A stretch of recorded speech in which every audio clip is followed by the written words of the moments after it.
one day, Maureen, that was her name, she just happened to say, you know what? She goes, I hate Jews. And I said, what? She goes, yeah, I just hate them, all of them.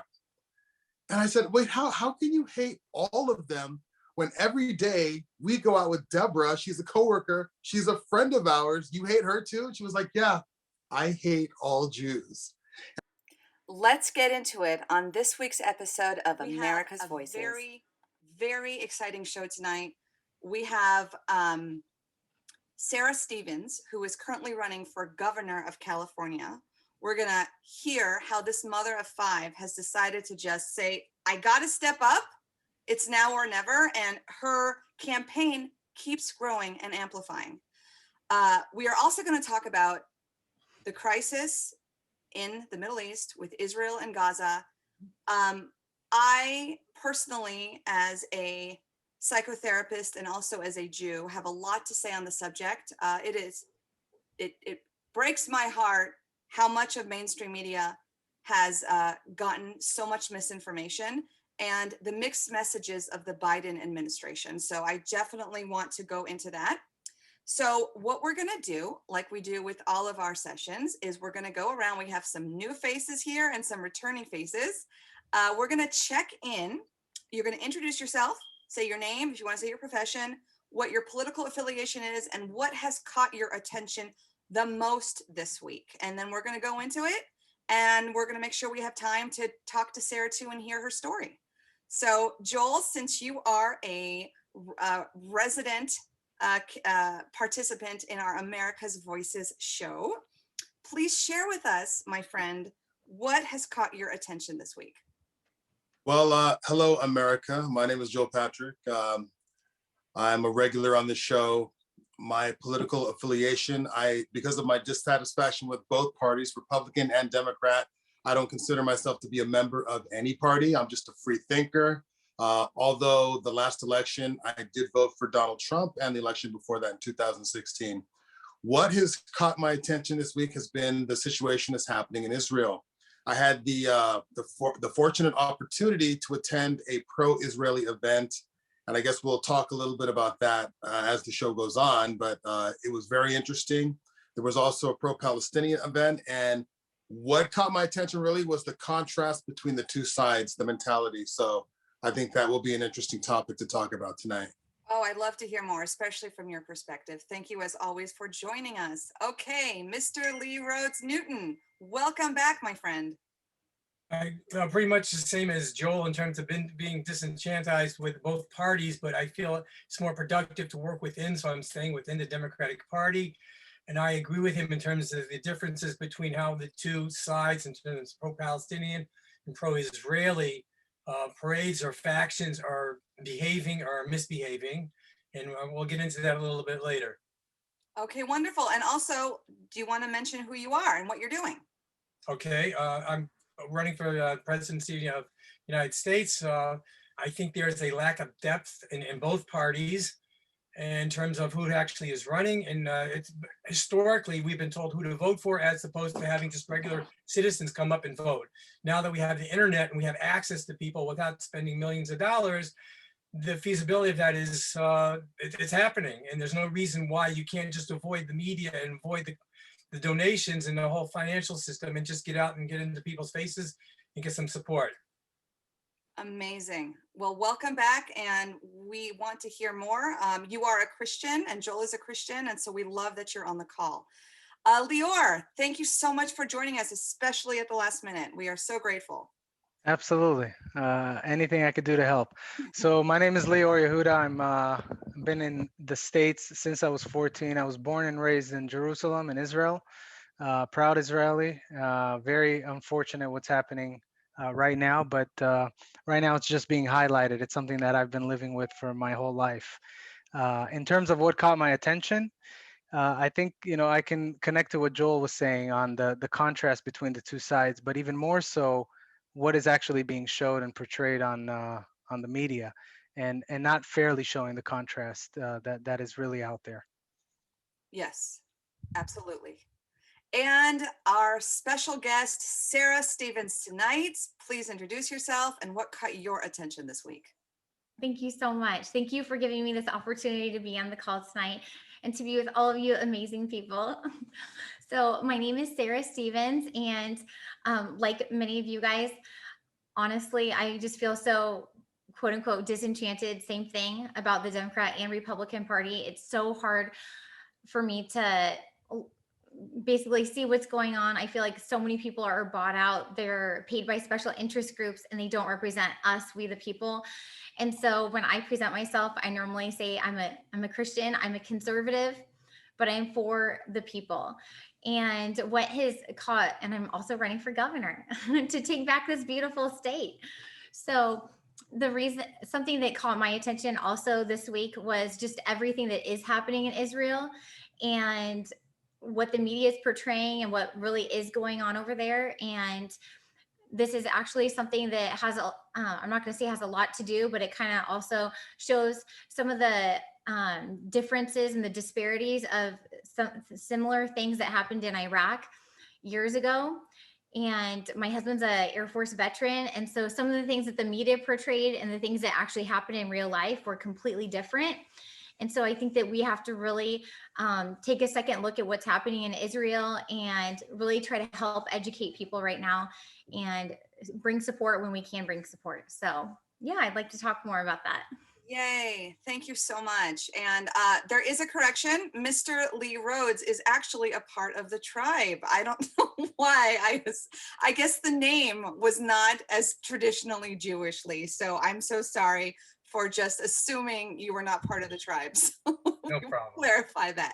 And you know, I mean, you are from New York, and I mean, all those stereotypes are there too. But thank you for that clarity. Okay, so let's get into it. You know, I just think it's more of the same.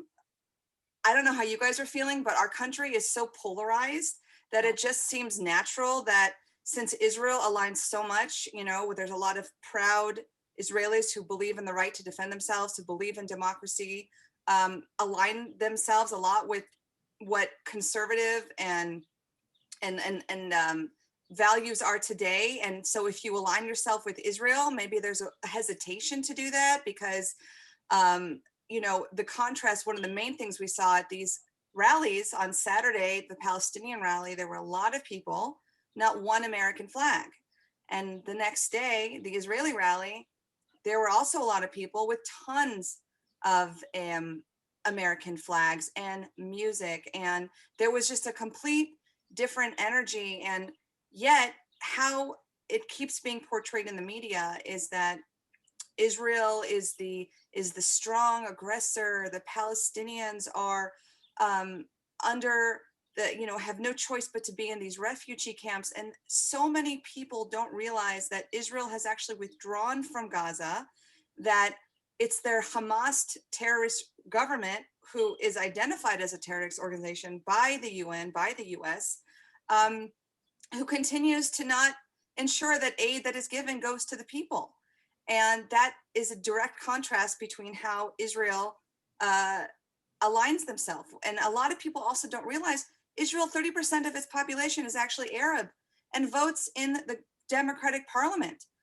It's not an apartheid. We all right now have Jews, Christians, and Muslims living together peacefully in Jerusalem and all over Israel.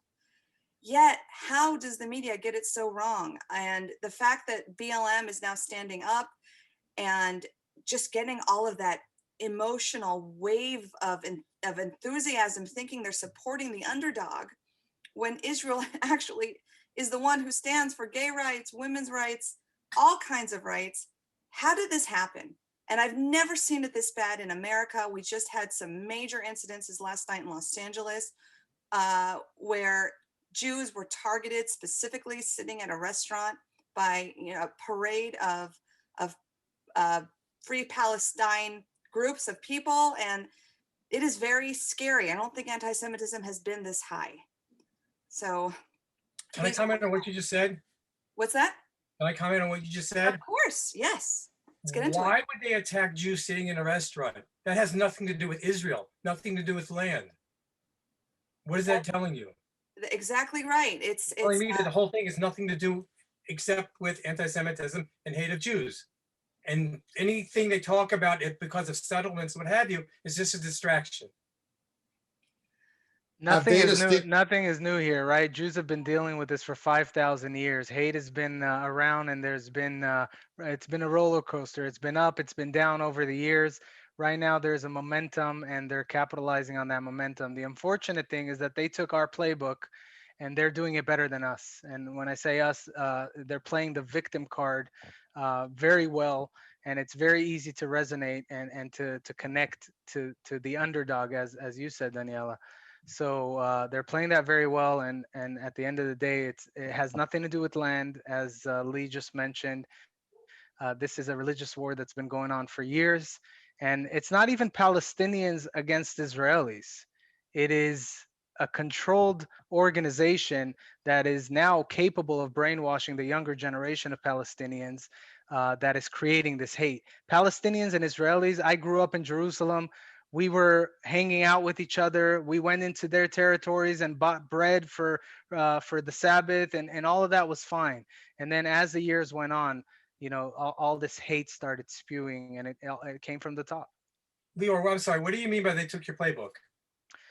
So, Jews have, in the past been very well at playing the victim card because of everything that we've been through. And they have been able to capitalize on showing that we're now the aggressors, and we're the ones that are attacking innocent civilians and children, when the facts show otherwise. Unfortunately, they're not, portraying it, but facts show otherwise. Israel is the first country to stand up, regardless who has any kind of a catastrophe, to provide aid and want to support. Whether they accept it or not is, unfortunate in many cases, but that's the first country to stand up and want to provide that kind of support.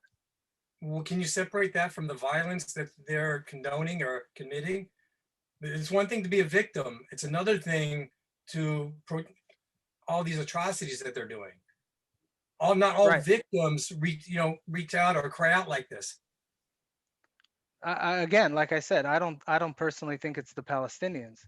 The issue is with Hamas, a terrorist organization that is controlling them. And And those if in the this United conflict States, and by if that this arrest, right? conflict ends, and those at the United States, they're young people that are following, a message that they probably don't really know the true story behind it. Right, but I think what Lee is saying is, even if there's a ceasefire in the next few days, there's still that hate. There's still that hate, where I have a sweet Pakistani guy who does my graphic design, and he heard what the topic was this week, and he said, I'm so sorry, I can no longer work for you. And I said, what just happened? We had this amazing relationship. We've gone along forever. And he's like, I'm a Muslim and I just can't. And I said, well, can you tell me why? And there's just a brainwashed mentality to just, it's not about Israel. It's not about land. It's about the Jews. And I think that's what is really hard. We get that. I don't think the average liberal who's not directly affiliated gets that, who's standing with Black Lives Matter, who's standing with Free Palestine. I don't think they understand that connection. Not even the Jewish politicians? Well, the Jewish politicians, the ones on the left, Democrats. have been eerily silent. But yes, Joel, did you want to say something? Well, when you mentioned your story, reminded me of something that happened to me in the past. Well, it didn't happen to me. It's an incident that I was a part of. I had a friend, a coworker, who was a Palestinian girl, right? And she kind of enlightened me on the way some people think about what's going on in the Middle East, right? So this friend of mine, like I said, she was Palestinian. She grew up in, I think it was Bethlehem, right? We would go out to lunch every day, me, her, a few other friends, and another friend that we went out with. She happened to be Jewish. Her name was Deborah. And we all hung out and had a good time together. One day, Maureen, that was her name, she just happened to say, you know what? She goes, I hate Jews. And I said, what? She goes, yeah, I just hate them, all of them. And I said, wait, how can you hate all of them when every day we go out with Deborah, she's a coworker, she's a friend of ours, you hate her too? And she was like, yeah, I hate all Jews, all of them. And I said, wait, how can you hate all of them when every day we go out with Deborah, she's a coworker, she's a friend of ours, you hate her too? And she was like, yeah, I hate all Jews. And I said, how can you think like that? I've never heard this kind of thinking in my entire life. And she goes, well, that's just how we're taught. She goes, we've just been taught that from an early age. She said it comes naturally to us. And that was just such a bizarre way of thinking. I'd never heard that before. Never heard that before in my life. Yeah, and that's what's. And I said, how can you think like that? I've never heard this kind of thinking in my entire life. And she goes, well, that's just how we're taught. She goes, we've just been taught that from an early age. She said it comes naturally to us. And that was just such a bizarre way of thinking. I'd never heard that before. Never heard that before in my life. Yeah, and that's what's so disheartening. How do you make peace with someone who hates you and doesn't think you have a right to exist? So, And here's the thing. I don't mean to interrupt you. This was such a sweet girl. She wasn't like an angry college-educated person that's been indoctrinated with all this Marxism, and so now she's got this hate. No, she was a sweet girl that was telling me this. This is why I was so blown away. And this was before I knew anything about the Israeli-Palestinian conflict. This was years ago. yeah. But yeah, it just came as a complete shock to me. Yes, it's systemic brainwashing. And unfortunately, it happens right when they're young. When you have teachers, parents, brothers and sisters, all on the same page with vilifying Israel and the Jews, these are people who love you and care about you. Why would you question that? We see the textbooks, we see the kindergarten plays. It's all how to incite violence and how to kill a Jew. So I would love to know your impressions, Jules, on since you were at both Saturday and Sunday. From my perspective, there is so much anger. There is so much anger and aggression when there's a Free Palestine rally. And at Israeli rallies, it's about solidarity, tenacity, resilience, peace, music. Because no one more than Israel wants peace. The UAE has recognized this, Bahrain, Morocco. A warm peace benefits everyone. And what is giving me some hope is that the UAE has actually come out and officially condemned Hamas. Right, Lior? This is a big deal. Absolutely. Yeah. It's been known for a long time, and I think it keeps getting forgotten as if Hamas is this political organization. It's not. It's an official terrorist organization that has taken hold of Gaza and the West Bank, and they're just, at the end of the day, there's so much money going towards the Hamas leaders. If this conflict ends, there's no reason for their existence. They need the conflict to continue. And it's really interesting that in the early 2000s, it was well understood that Hamas was a terrorist organization. Because you heard about it after 9/11, when we began learning about this organization, the PLO, Palestinian Liberation Organization, Hamas. It was understood that was a terrorist organization. It was labeled as such. Correct me if I'm wrong, but it seems to me it was right around 2008, 2009, when Barack Obama came into office, that narrative began to change. I could be wrong about that, but. Does someone want to comment on that? Because I think that is correct. I agree with that. Yeah. It's not just that, it's the narrative of systemic racism started to take hold of the country as well. It was at the same time, Well, going back, I just wanted to comment on what you were saying earlier about the two sides, right? So I had an experience with both rallies this weekend, right? I was on my way to my girlfriend's house. I got up, well, first of all, I was trying to get off the 405 to get onto Wilshire Boulevard. I couldn't because the freeway was blocked. So then I got off, I think it was on Santa Monica, and I had to come back up to Wilshire. And I noticed all of a sudden the traffic is stopped, and there's all these people walking in the street, and I didn't understand what was going on. Then I saw the Palestinian rally that was happening, and people are, protesting, and yeah, that's fine, that's great. People should protest what they believe in, right?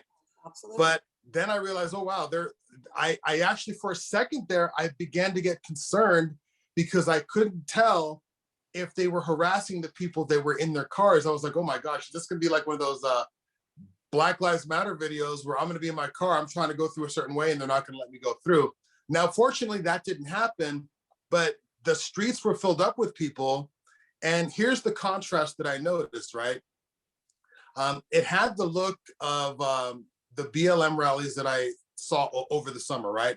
People wearing their masks, people wearing black, people wearing the dark colors. There was a lot of anger, people harassing the police. I saw the videos of people chasing police cars, right? Very next day, I go to the pro-Israeli rally. And I noticed there that the two colors that seemed to stand out to me were white and blue, the colors of the flag. I was seeing a lot of that. There was music, there was dancing, there was celebration. It was a very cultural event. I didn't see a whole lot of anger. I can't say I didn't see any, but for the most part, I really wasn't seeing anger. I just saw people dancing and celebrating, and I just stood back watching, and I just had appreciation for what I was seeing. So the thing that stood out to me was the contrast in the mentality. Because, and this is the thing that really stood out to me also with the mentality. There were nobody wearing masks at the pro-Israeli protests, right? Nobody wearing masks, maybe a few people. On the other side, the day before, people were wearing masks. And so it just hit me, wow, it's the difference between a freedom-loving mentality and people that want to be with a slave mentality. I mean, let's take it off of Israel and Palestine for a minute, and just talk about the whole mask thing. It just highlights the difference in the way that people think. One group of people wants to be free, and the other group of people wants to be muzzled, right? And I just found that to be an interesting contrast and an interesting correlation. Joel, can you just comment, just for clarity, the mask you're talking about have nothing to do with COVID. Am I correct? I wasn't, well, I mean, You're saying one side was wearing masks. Well, people are wearing it because of that, but I was just looking at it as, I'm seeing one group of people, one protest, no one's wearing a mask. So these seem to be freedom-loving people to me, right? On the other protests, everyone is wearing a mask.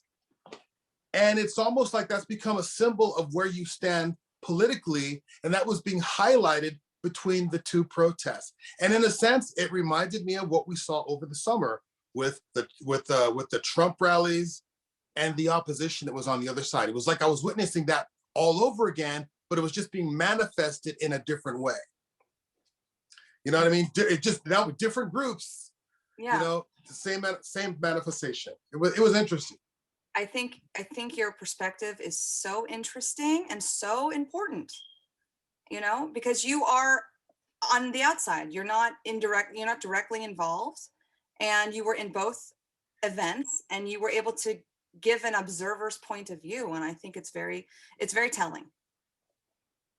Yeah, I'm definitely on the outside looking in, but it was interesting.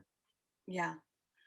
Sarah, would you like to comment on any of this? Yeah, I would like to say that, at the end of the day, all of these crazy situations that are going on all over America, all over Israel, and not just these places, but in a lot of other countries, it really is, it looks like to me, it's an issue of really, it's good versus evil in so many situations, and light versus darkness. And you have to really check the motives of people and situations. And, it's really unfortunate in every way of what is happening in Israel. It's absolutely, I couldn't even imagine, being married or having children in Israel right now and living there and having rockets being, landed on your property and people dying in front of you. And I can't even fathom that for a moment. So we have to really have compassion on people right now. And it's really hard too, because, I can see where people get angry and this and that, but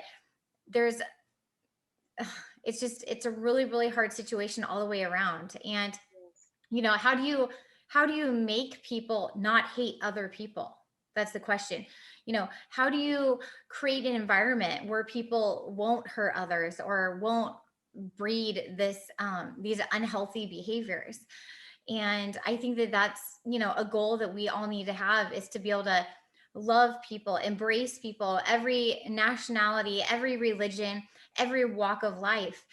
And it's so unfortunate when maybe people feel quote unquote suppressed or whatever the situation may be, and then they rise up and they do catastrophic, unbelievable actions that result in the death of thousands of people. It's just so unbelievably unfortunate. And I think there's something right now that we really need to squash, that we really need to, stomp under our feet. And that's this whole critical race theory and these narratives that are being pushed all around the world. This isn't just an Israel issue and Palestine issue. I have so many friends from Africa, and I can't even begin to tell you. They're like, Sarah, you think racism is bad in America? Check Africa, check where I came from. They're like, if you're just from a different tribe, if your skin color is just a little bit darker, they'll kill you. They'll come after you. And they look down on people intermarrying from different tribes. And so this is actually an issue that we're facing worldwide. But I think that right now, just with everything that's going on, what can we really do? What can we do as people 2,000 miles around the other side of the world, when maybe we feel like there's nothing we can practically do right now for Israel? What is something that we can do to make a difference? And I think that what we can do truly is to have that positive, mentality. Everything's going to work out. We need to be praying for Israel. We need to be praying for every single person that lives there, and that their livelihood, their families are in jeopardy right now. We need to be praying for them every single day until everything stops. We need to be praying for them, and we need to keep encouraging people here to not breed hate. There's a verse in the Bible that says perfect love casts out fear, because fear involves torment. And people don't need fear in their lives. People don't need to be tormented. And there's so much torment and fear that has come all across America this last year through the fear of the pandemic, the fear of dying from COVID-19, and how they've put this fear in so many people. And now they tell them you have to have the mask. Now Biden saying you have to have the mask or be vaccinated. It's like, whoa. Can we really take a step back? Let's take a step back. What was our life like before 2020, right? If you walked into a bank and you walked up with a mask, they look at you like you're a robber and they're going to take you to jail. It's actually illegal. So the narrative of our culture has switched, a 180, it's just completely crazy. And so we have to really take a step back from everything. And I believe that God is the source of life and he is the source of our strength. And when we call on him, he's able to do what we can't do. And I believe that he's the only one that can fix this Israel crisis right now. And that's why we have to just do whatever we can to be on our hands and knees praying for the situation to be resolved, for peace to be restored, and for people to be safe, and for people to have freedom again all over the world. So yeah, I think that's beautiful, Sarah. And I think you're right. I think that's what we're seeing everywhere. We can't fight fear with more fear. We can't fight racism with more racism. We can't fight hate with more hate. Mm-hmm. And that has been the theme. In going back to the rocket situation, people forget that Hamas started not with 1,000 rockets, but 3,000 rockets aimed at Israel. And if we didn't have the Iron Dome, there'd be thousands and thousands of casualties. But what people pay attention to is the headline: 10 Israelis killed, 200 Palestinians. And they're like, see? But on close examination, the majority of those casualties on the Palestinian side were actually rockets from Hamas that fell back into Gaza. And, it is really hard when you want the peace, you want to negotiate. I learned this in family court, and I was going through my own divorce, that it's often the people in court who are wanting to be amicable, who do want to compromise, who often get hurt the most, because they're not naturally wanting to fight and destroy. So it's really hard to have an amicable / co-parenting healthy relationship if one party is set on the empowered victimhood mentality, because to switch that would mean they'd have to take some responsibility in their own government, in their own behavior, in their own perspectives. And that's very hard for people to do, especially if they have the sense of belonging, if this is part of their community, if thinking against the grain could be very threatening. But we all believe at the end of the day, love always wins.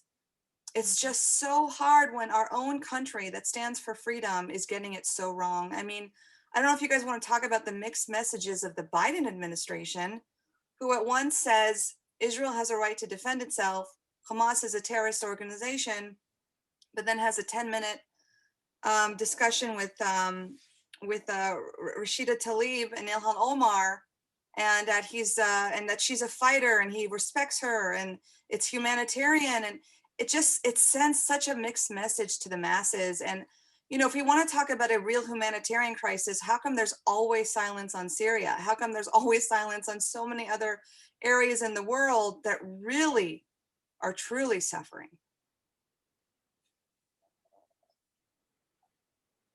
The ones that are condoning it and are silent now were silent in the summer when we're having the violence here. Yeah. Why are they silent? Where's Adam Schumer? Where is Nancy Pelosi? What are middle Americans supposed to believe? It is very confusing. It's like you're forced to choose sides. There's no gray area anymore. Well, and that's why we have to be very careful with, I'm not going to say the patriots, but the people that really love God and country. It's really hard for them, especially when they see just these horrific situations occurring, to just sit back and not do anything. Because a lot of times when people feel like things are happening that are unjust and unlawful and no one's doing anything about it, they feel like they're actually an accomplice in what's going on. And that's why we have to be really prayerful, cautious on everything that we're doing, everything that we say, everything that we think, everything that we stand for. Because I know firsthand from some of these veterans that I've worked with over the years, and I can't begin to tell you, some of my friends, they were nurses in the Navy, and they got shipped over to Afghanistan.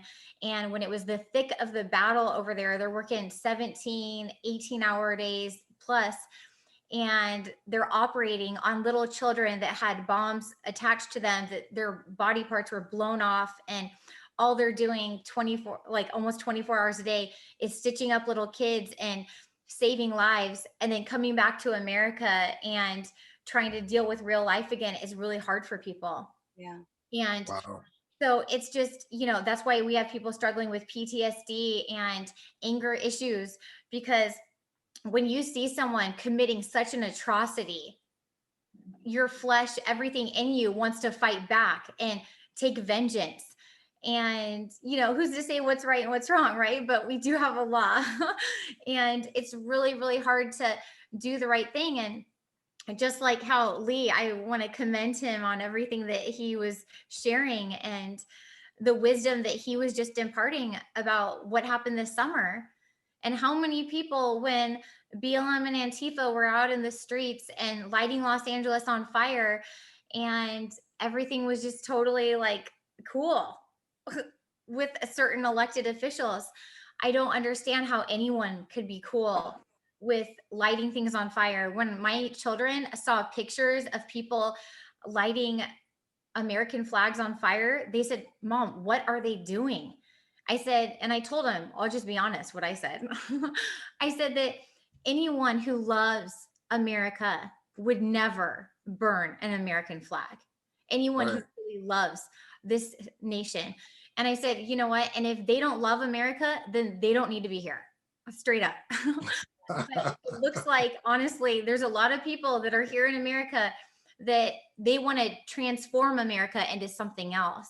Yeah. And that's really an agenda that's being pushed that people aren't really talking about, that mainstream media isn't portraying. And just really quick, I come from a family that my parents are full-blown liberals in every way that you could imagine. And I there's nothing wrong with liberals. I have so many liberal friends. I get along with everybody. But I think that there's a narrative that's being pushed right now that the general public has no idea about.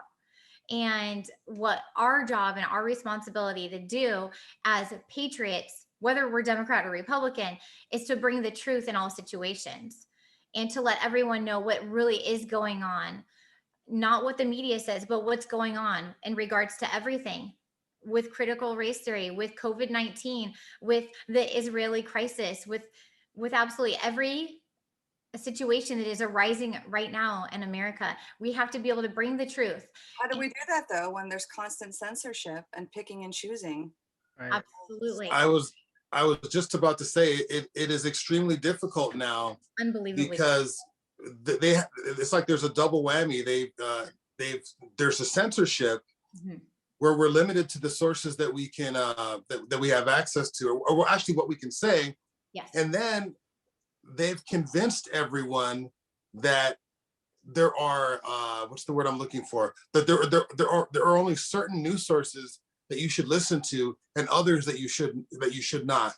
So that if you send somebody a link to something and they don't recognize it, they will automatically dismiss it because they go, oh, that's not news. That's not CNN. That's not MSNBC. That's not Fox. Well, I wouldn't even say Fox because they've totally discarded Fox, right? But if it doesn't say MSNBC, NBC, CBS, whatever, if people don't recognize it, then they think it's not real, it's invalid. And I've said this before, the beauty of the internet, the beauty of YouTube and places like that is that people that did honest research used to go find the documents, do the research, present that to you in a video, and then you could look up the information yourself. And now all those people have disappeared. They were doing the work that the media should have been doing. It's non-existent on YouTube now. And even Google, it's hard to find information that you're looking for. I went online today because I wanted to find information on the Israeli conflict, and everything was so one-sided. It was so one-sided, it's unbelievable.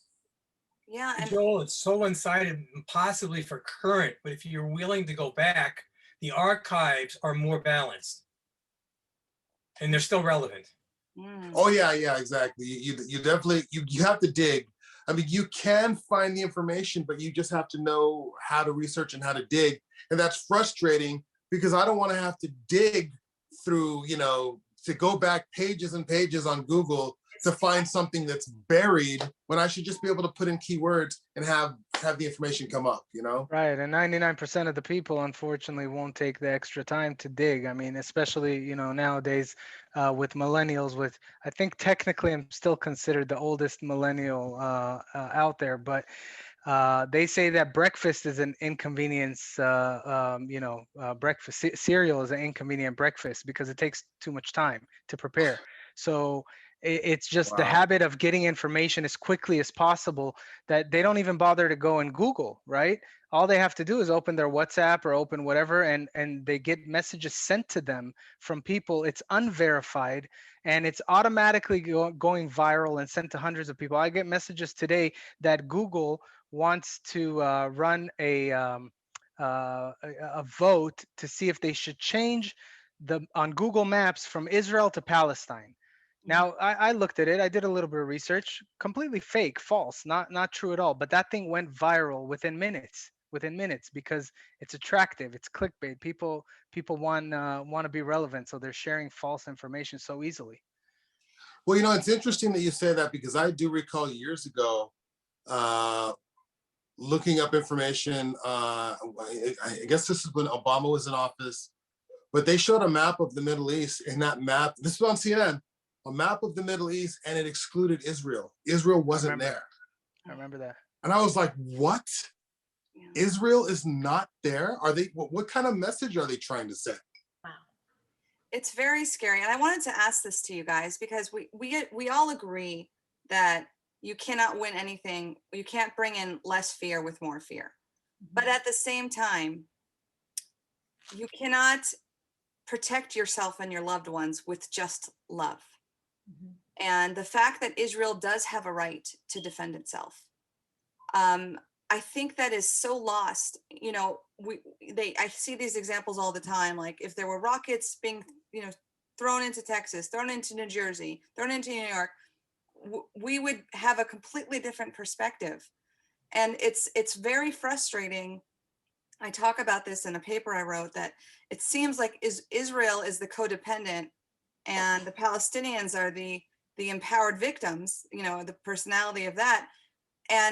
But what does a recovering codependent have to do? They have to strengthen their boundaries. They have to say no. They have to say enough. This is not okay.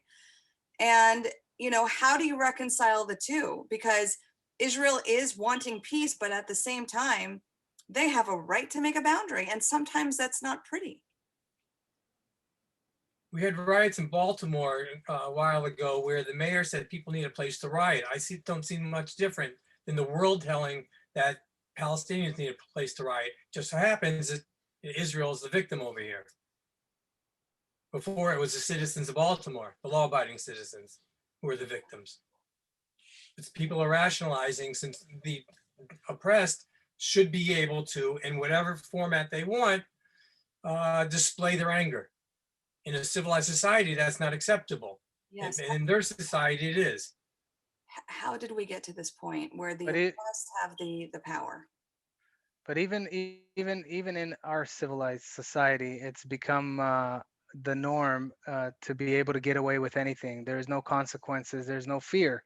So why shouldn't I go out there and do whatever I think is right, even though there are laws that are saying otherwise? Because worst case, I get a slap on the wrist and they let me go. Right? Yesterday at the Jewish restaurants, when the group showed up and asked who's Jewish, and two kids identified themselves as Jewish and immediately were beaten to the ground. One of them is still in the hospital.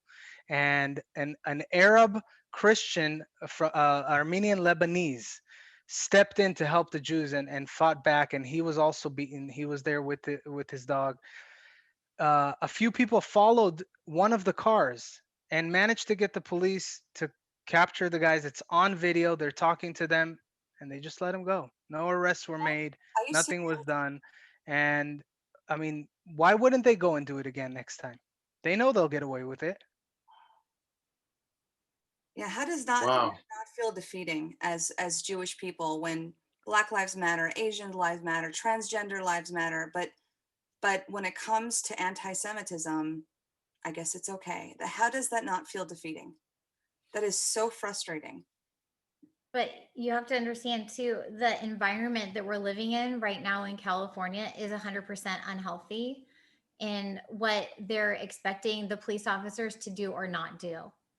And the legislation that's coming out with law enforcement is so unbelievable, to the point where, you know, an officer, if they wrongfully, quote unquote, like, you know, put someone behind bars or whatever, now they personally could be suffering a lawsuit, which is so unbelievable. Because it's like, Unreal. really, what are our law enforcement supposed to do? They're supposed to be the ones, when they swear their oath, when they come in, Yeah. they swear to protect what? Life and property. And so unfortunately, those people that were beat yesterday, they were not being protected, obviously, by the law enforcement, because they're, you know, the other people would have been taken to jail.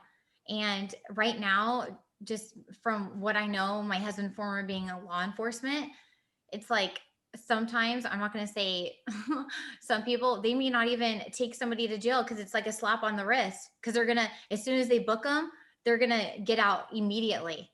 And I'm sure that, you know, you guys have heard about the governor that we have right now and how many inmates by the thousands are being released.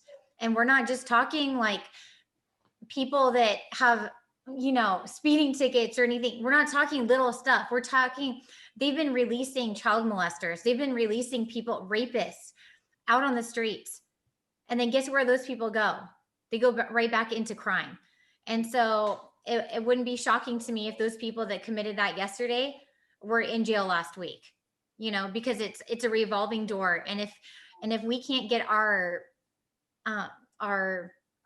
law enforcement and all of this figured out, because at the end of the day, I really believe a lot of the law enforcement, most of them are really good and they are out to protect people and they are in it for actually doing justice and a higher calling. And so until we can get all these other issues figured out, unfortunately, stuff like this is just going to keep continuing because that behavior is 100% unbelievable. It's unconstitutional. That this should be not happening at all. What in LA, anywhere in the United States, this should not be happening. We should have a zero tolerance for stuff like this because there is no way that anyone should be treated like that because of their race, their religion, anything, because we are Americans. At the end of the day, we are all loved and everyone is special and no one deserves to ever be treated like that.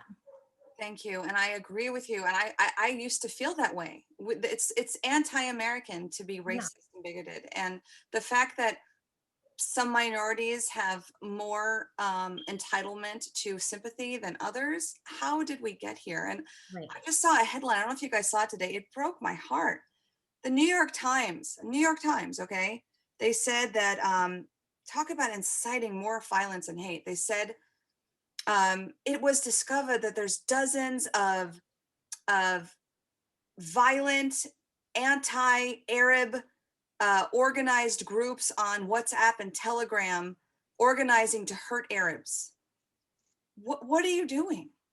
That just fuels the fire. First of all, that's probably not even true. It's probably exaggerated. I mean, there's a bunch of WhatsApp groups that are pro-Israel. It doesn't mean that they're planning to incite violence. And if you look at our behaviors, if you look at just the behaviors of Israelis versus Palestinians in the history of the protesting, which one turns into violence and which one doesn't? But that headline, just like we've seen with BLM, where you stoke the fires, now is amping it up, where already angry people have now justice to become more angry because New York Times said so. How did we get here? I just don't understand how upside down things have become. I think it's easy to say that we got here because what we just discussed a moment ago. People know that they can get away with it. That's the bottom line. If they couldn't get away with it, maybe what happened yesterday wouldn't have even happened to begin with, and we wouldn't have had to arrest anyone. But they know that they can get away with it, and that nothing is going to happen. It's so easy to become the victim with everything that's been going on the last year plus. And are there bad apples in any group, right? And police enforcement and Judaism and Muslims and Christians, absolutely. But to use those very few to make everybody out to be bad. I mean, I heard something that the law enforcement say all the time: nobody hates a bad cop more than a good cop, right? And there's so many more good cops out there, but their hands are tied. It's not their fault. They can't do anything. I'm sorry for interrupting. There's a really big opportunity here that's being missed. And I don't know if people are noticing it. I am. That the politicians, besides whatever their politics, they're not coming together with unity. You're not seeing what the pro-Israel and the pro-Palestinian politicians uniting with a message of peace and friendship.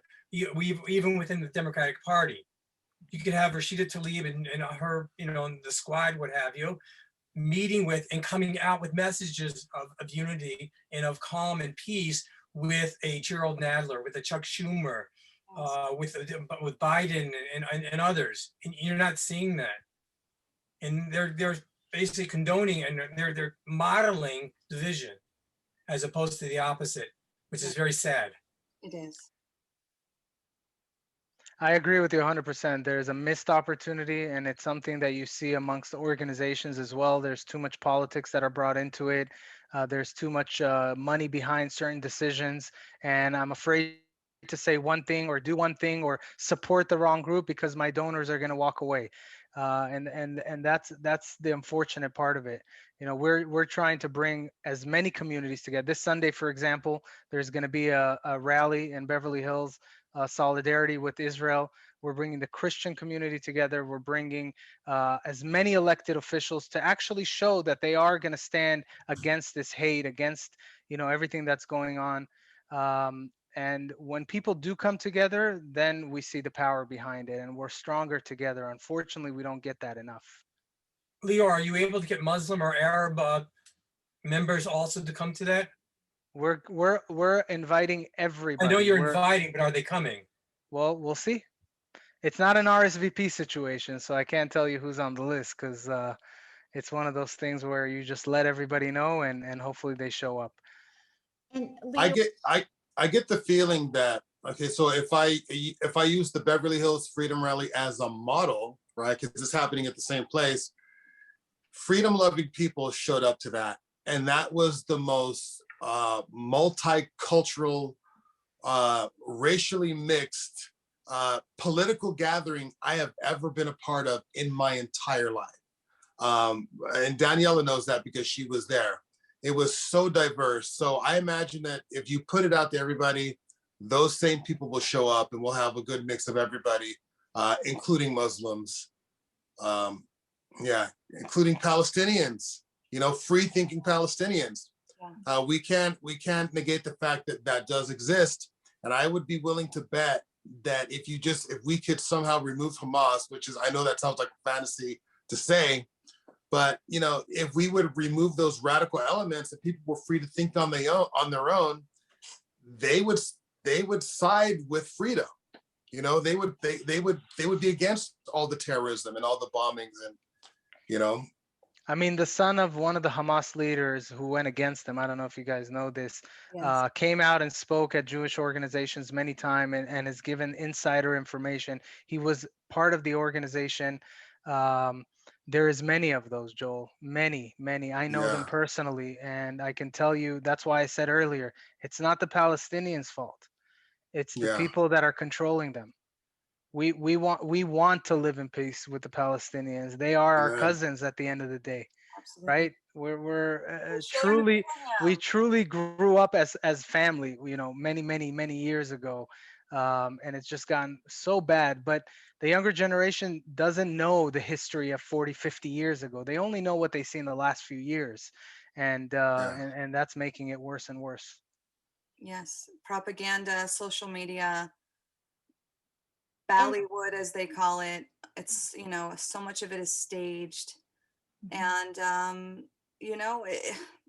it seems very daunting, but I think I love a lot of the things that we said on this call with understanding that at the end of the day, it is about freedom and education and uniting each other again on what really counts, even if it's hard. And the truth is, just like with, if you have children do things until they can't get away with it anymore. And I do think we need some law and order again. And we need, we need good parents. We need good parents to say enough. This is not what we're doing anymore. And I feel like we don't have great parents. We don't have great leadership, and the kids are acting out. Children may be selfish, but they're not naturally hateful. That is taught and learned. That's right. That's right. That's right. Yeah. I was gonna tell Lior that I was actually out at an event a couple of days ago, and I met this guy. He actually lives in San Diego, but he's connected with, I think he's a representative in the Muslim community, and I think he's overseas, or he's a part of over 26 or 27 mosques, ranging from San Diego, Orange County, and Los Angeles. So if you want, I can connect you with him, and maybe he could invite his whole community out to your event. Oh my gosh, that would be amazing, Sarah. Absolutely. Yeah. And to differentiate this rally, there's already over 20 organizations, which is a surprise on its own, coming together. Yeah. We have the police department as partnerships. We took out permits.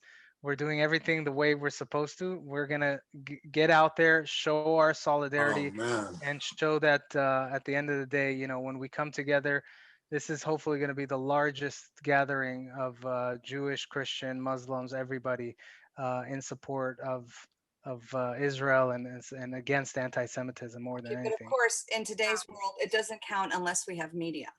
So do we have media too? Well, it's gonna be hard not to get this on the media. There's a lot of officials that are gonna be there that unfortunately we can't mention yet, but elected officials, potentially congressmen. So it's gonna be big. Love it. Do you have a flyer for that? Or Oh yeah, yeah. maybe you could, Daniela, do you think you could maybe email me that if you Of have that? course, absolutely I can. And it's going to be in my group. It's on my page already. But yes, Sarah, if you wouldn't mind spreading the word, we are all coming together. Yeah, and I have other pastors that I can invite out to that. And feel free to give Lior my number, and I'd love to connect with you more and help you on any other future events that you're doing to unite the communities, because I'm all about uniting people and bringing change.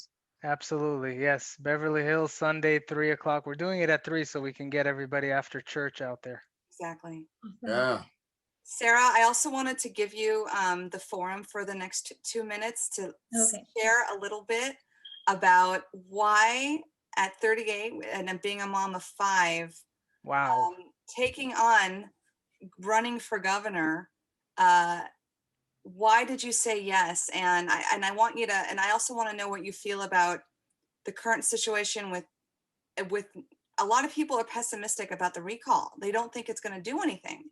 So I wanted to know your take on that, and of course, what you feel about Caitlyn Jenner. So all of that, you can go over 2 minutes. I'll go really quick. Okay. So, long story short, what brought me to running for governor, and by the way, I've always hated politics. I felt like for a long time that it's just lip service. People say one thing and they do the other, and I'm just so over, not to be mean, but I'm just so over politicians. And what happened that's last year in 2020, I just told my husband, I said, there's no way, there's absolutely no way that you can go and fight in Iraq for our freedom, and then we can see America literally go down in flames, see California being lit on fire, and then me just sit at home and homeschool my kids and, act like everything's going to be okay. I have to actually get out there. I have to do something. And what hit really home for me, there's 2 things. One is when they shut down the whole economy and started coming after all these small business owners, all of my friends literally start blowing up my phone and saying, Sarah, will you please come fight for me, because the county's coming after me. And and at that time, the media was really just pushing how COVID's killing everybody. And, we basically need to just lock ourselves in our houses and never come out again. And I had no idea what was going on with all of my friends. And then when they started sending me all of their letters and how they had lawsuits, some of them up to $150,000, and restraining orders telling them that if they even step foot in their gym, they're going to be hauled off to jail. I said, this can't even be real. Like, this doesn't even make sense. There's no way this could be real. And when I started seeing all of the letters from so many of my friends, I just couldn't sit by and say, oh, sucks to be you. Like, I couldn't let it go down like that. And so I started protesting, and my husband's like, are you sure you really want to do this, babe? Like, people might start coming after you. Like, you're putting our family in jeopardy. And I'm like, dude, I know where I'm going when I die, so I don't care. Come after me. And so I just started fighting. And every time we started having these big protests, we'd have victory after victory after victory. And then I started doing even larger protests to fight to reopen California, fight for the businesses, fight for the churches. And I really feel like I found my calling. And when January 6th happened the way it did, I just was like, I can't just keep doing protests. There's something in me that's saying I need to do more. I don't know what that more is, but I need to do more than what I'm already doing. And then I started having all these women coming up to me, hey, will you run for governor in the recall election? And I was like, wow, because I'd already been thinking, I've already been praying. I want to take it up a step up.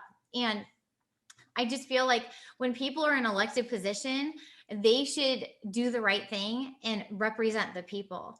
And I feel like certain people that are in power, I'm sure you know who I'm talking about, they're not really representing the people.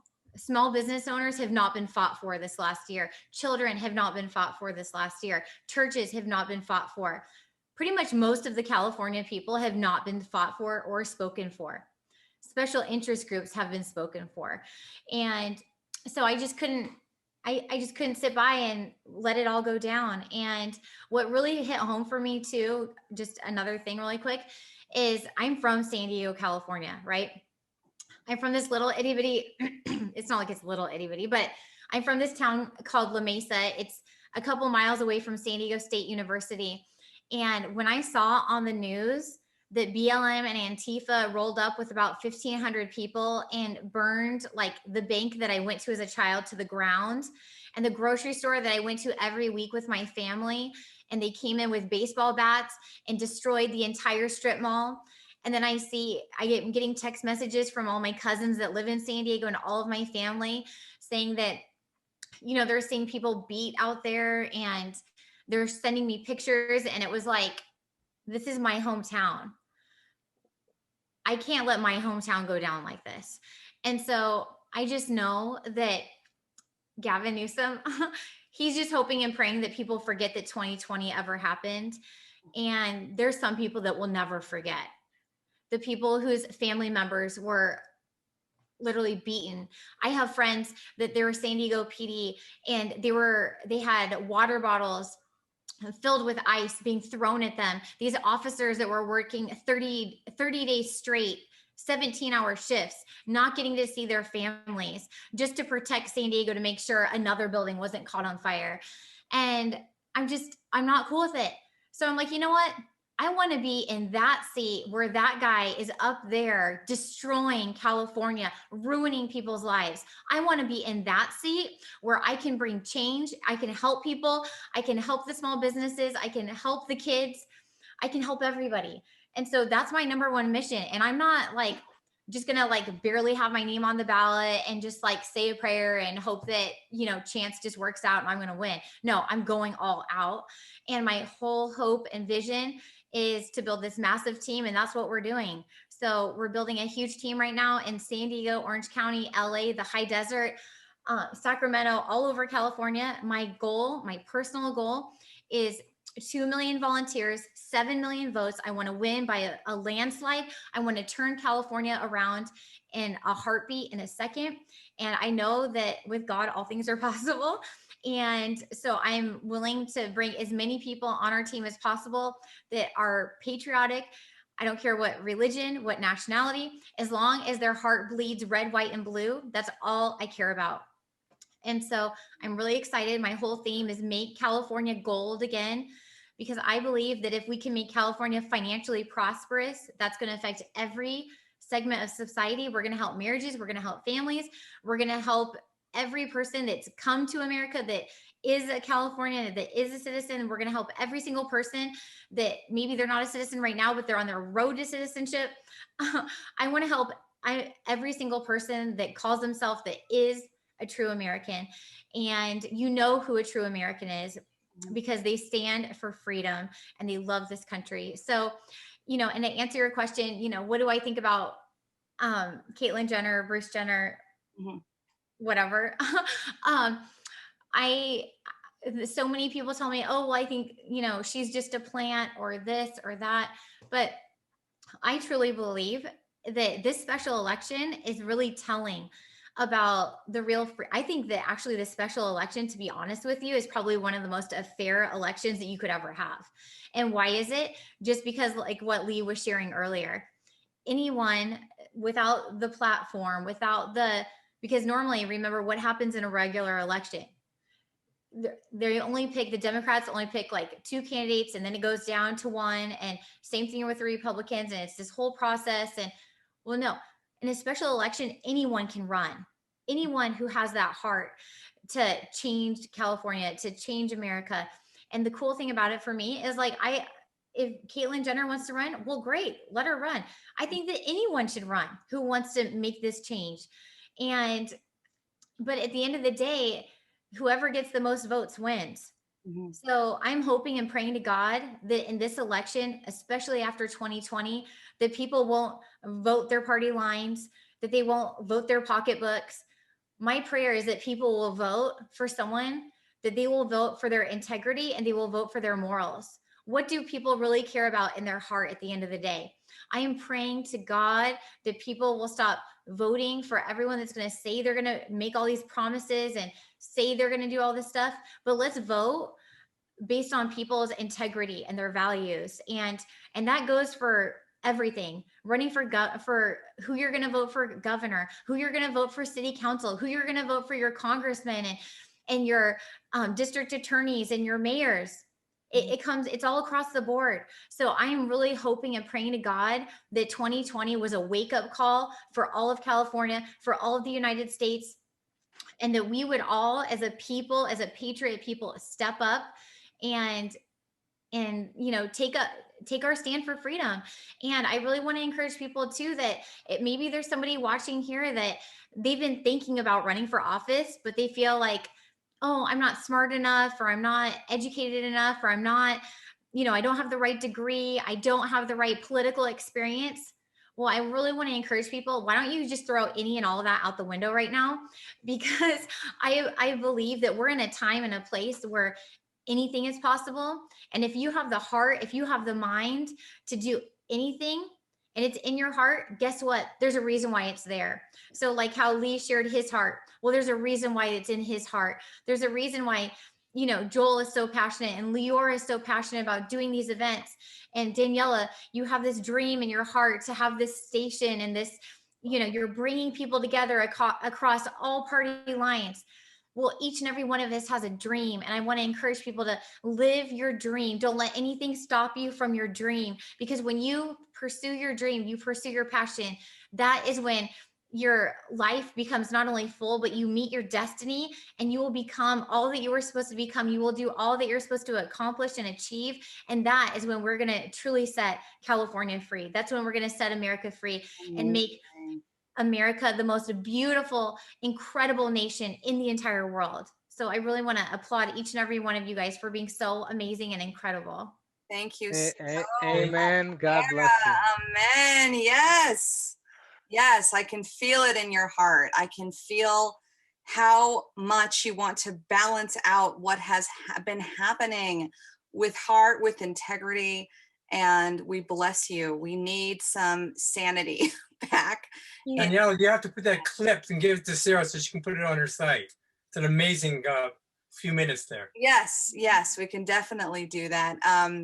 Well, Sarah better get elected, because she better be one of the main candidates, because I'm telling you, if certain candidates are the only choice that we have, then you're going to have an entire segment of the Republican vote that will sit out this election.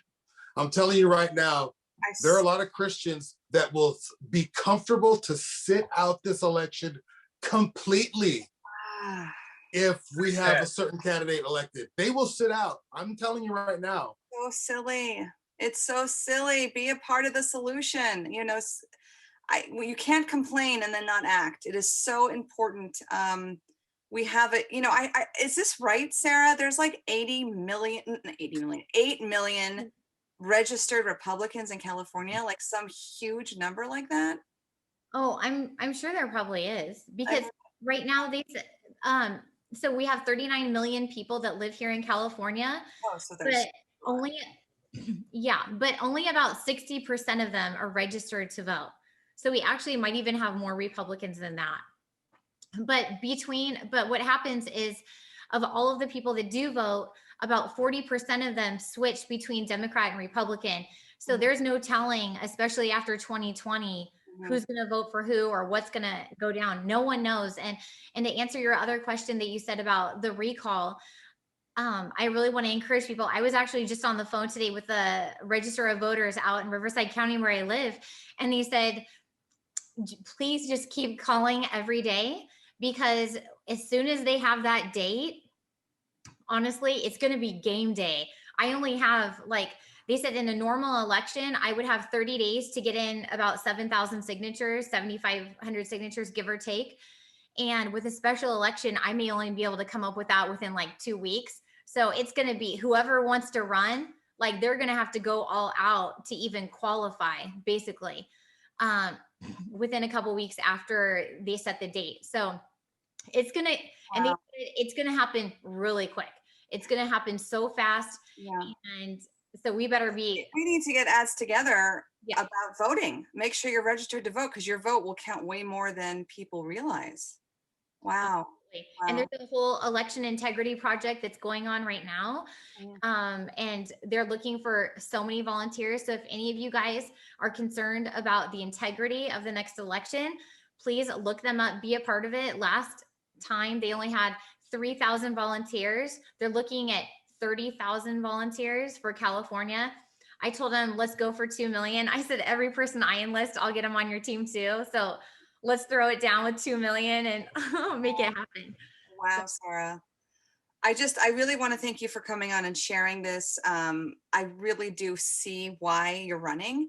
And obviously you align with so many people today. And I want them to vote, you know, silence is deafening. And I think I just want to also summarize the other points. I just loved how at the beginning of the call, it was just so dark with what we're facing today with the Israel crisis, but towards the end of the call, there was such collaboration and unity, and you're reaching out to your imam who could maybe bring some of the Muslim community to the rally with the Christians and the Jews, because we all stand for so many of the same values. At the end of the day, that's how we overcome this. So I want to thank everybody on the call today. Please share this with all of your communities. I think we had some beautiful moments. And for anyone else who's watching, if you too would like to be a part of the next episode of America's Voices, please sign up. We'd love to have you represent your voice in America. And with that said, God bless each and every one of you, and God bless America. Thank you very much. Thank you. Thank you. Bye, everybody. Till next time. Have a great night.